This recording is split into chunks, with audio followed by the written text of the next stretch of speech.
Davidson County DA's office and the Tennessee Innocence Project say a couple convicted of rape and murder of a child back in 1987 are innocent of those charges. A Nashville judge heard motions to clear the names of Charlie Dunn and Joyce Watkins, who spent over 25 years in prison.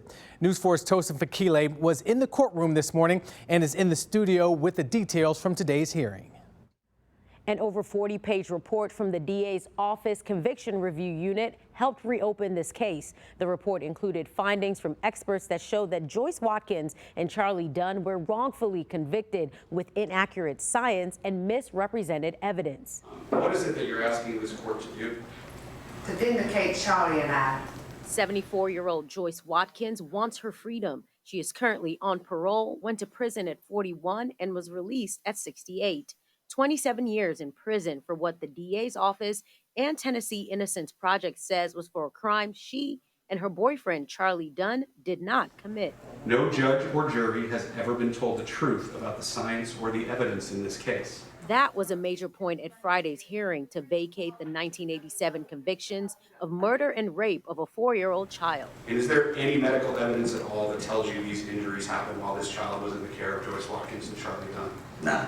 Watkins is the grand aunt of a 4-year-old who died in 1987. Charlie Dunn was her boyfriend who died in prison. Ms. Watkins, did you harm Brandy in any way whatsoever? No. No. The child had been in their care for about 9 hours when Watkins took her to a hospital where the child later died.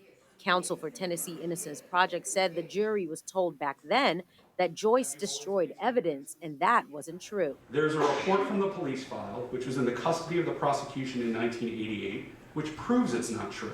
But Joyce and Charlie didn't know about this report in 1988.